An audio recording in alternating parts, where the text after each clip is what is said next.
La province du Haut-Katanga est valablement représentée à la table ronde nationale sur l'emploi et l'entrepreneuriat de jeunes par le gouverneur intérimaire du Haut-Katanga, Martin Kazembe Choula, à la tête d'une importante délégation.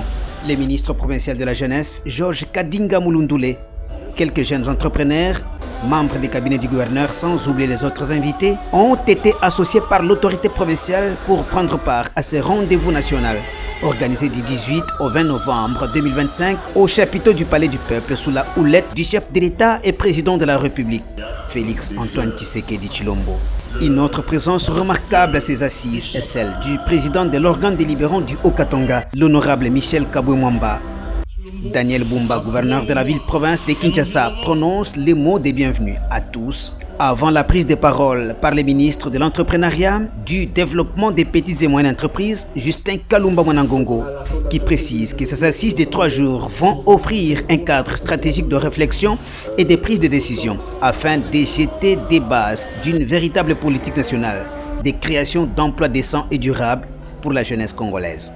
Dans toute sa diversité, devant les présidents de 2 chambres du Parlement congolais, de la première ministre Judith Suminwa Tuluka et des jeunes venus des 4 coins de la RDC ainsi que de la diaspora, le chef de l'État et président de la République, Félix Antoine Tshisekedi Tshilombo, stipule que cette table ronde vise notamment à révéler les potentiels créatifs des jeunes et à renforcer leurs opportunités et à leur offrir également la possibilité de choisir leur voie entre emploi salarié et entrepreneuriat. Le but est de placer la jeunesse au cœur du développement national, un véritable moment de retrouvailles, d'échange et d'ovation pour les uns et les autres, qui aspirent aussi voir la création de la classe moyenne en République démocratique du Congo. Ces travaux vont certainement aboutir à des orientations et actions concrètes en faveur de l'insertion socio-économique de jeunes Congolais.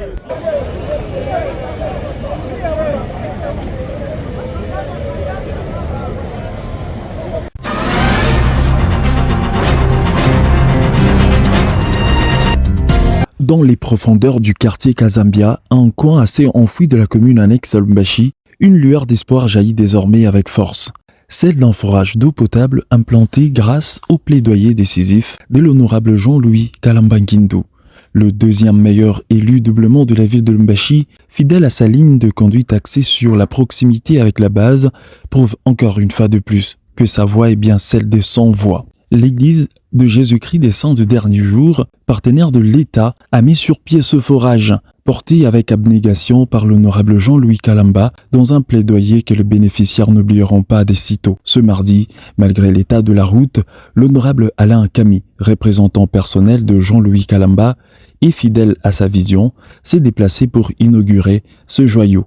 Accompagné de quelques membres de la fondation Jean-Louis Kalamba, il a partagé la joie d'une population émue et reconnaissante. Alain Kami saluant le rôle majeur joué par Jean-Louis Kalamba dans ce projet. 2e meilleur élu au ville à Lubumbashi. Yeu. Mpigie mbele mikono. Kalamba yulu chini.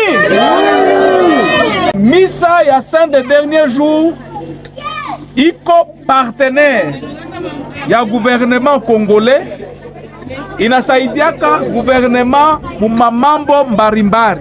Ye comme député ule mwe murichakula arienda na plaidoyer kusema kuko quartier moya kote ya commune annexe beko mumagumu ya mai musaidie ko ile quartier bapate na bo mai. Leo misi nawaza sema iko imipache mai. Tunafanya inauguration ya hii mai leo, mutaishota leo bule. Aina vile. Mpigie mbele honorable Jean-Louis Mitongo. C'est dans une ambiance conviviale et chargée de gratitude, la cérémonie s'est poursuivie avec la coupure du ruban symbolique, lançant officiellement les activités de ce forage vital. Mai yenu yoi Mungu apate kubariki. Loin des discours, c'est par des actions concrètes que l'honorable Jean-Louis Kalamba continue de s'illustrer. Honorable Kalamba Jean-Louis, naye tunawapikia asante kwa kuweza kutuwazia kwa kutuletea kwa mai ya mzuri. Tulianza kuhangaika sana juu ya mai. Tulianza kunywa mai ya bishima. Isa ya mvula ilikuwa ni mai ya buchafu, tutaiweka chini kisha tena ndio tunapunguza tunaanza kunywa. Lakini kwa hiki kitendo anafanya, tunamwombea Mungu amsaidie. Quand la voix du peuple trouve un écho sincère, les solutions suivent.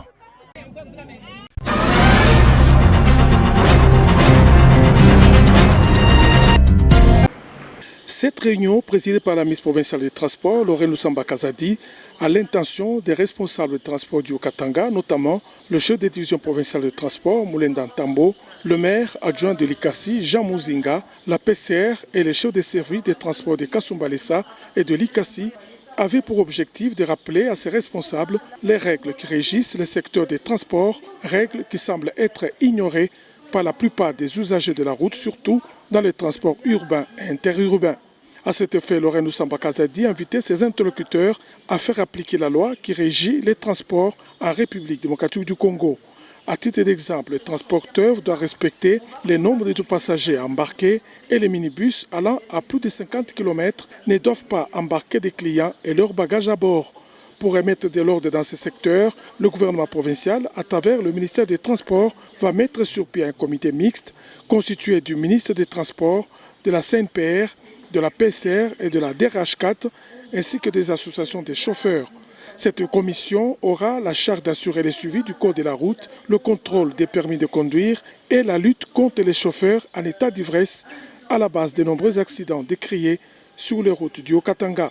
Le chef de division des transports, Moulenda Tambo, appelle tous les usagers de la route à observer strictement les règles en vigueur. Il y a trop d'accidents dans nos routes dans la province. Et il a été question de voir ce que nous devons faire pour que les accidents se terminent et que les gens prennent conscience du code de la route. Nous devons commencer à voir le chargement, comment les Probox chargent leurs véhicules, leurs marchandises. C'est-à-dire, tout mauvais chargement sera réprimandé. On commence par là. Parce que lorsque le véhicule est mal chargé, il y a 85% d'avoir un accident.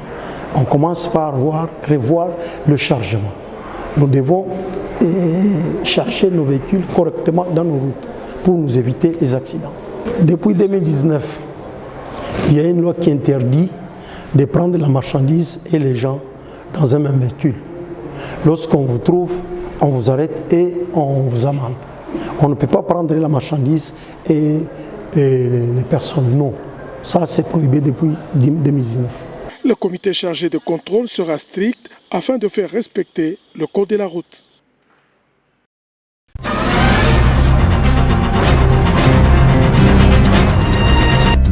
La salle Laurent-Désiré Kabila de la commune annexe a accueilli ce jeudi 13 novembre 2025 la cérémonie officielle de lancement des formations des membres des comités locaux de développement CLD. La rencontre a été présidée par la bourgmestre Mireki Lechesekwe. Parce que cette formation va nous permettre de savoir qui fait quoi, qui est qui. Et tout ça, c'est pour l'avancement et le développement de notre entité qui est commune annexe.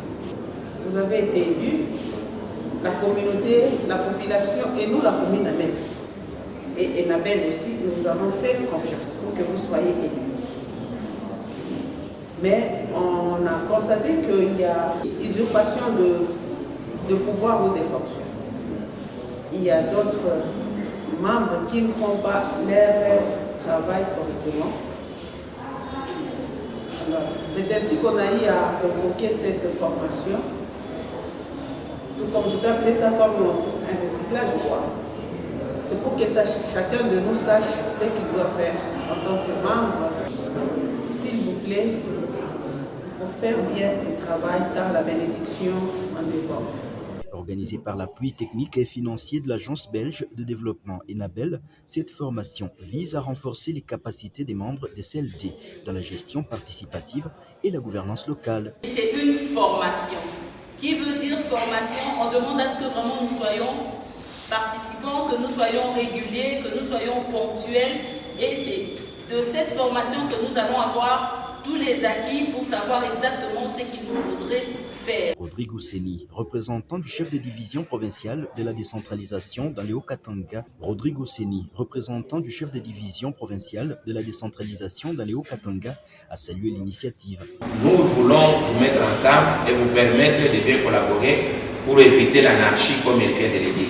Pendant 3 jours, les participants bénéficieront des enseignements dispensés par des professeurs de l'université de Lubumbashi et d'autres experts reconnus dans le domaine du développement local et de la gouvernance. Rekile Chesekwe, l'Anzovu du Haut-Katanga, a réaffirmé son engagement à accompagner la vision du président de la République, Félix-Antoine Tshisekedi Tshilombo, en dotant sa commune des infrastructures de base, notamment des écoles, des hôpitaux, des routes, de l'eau potable, des marchés et autres.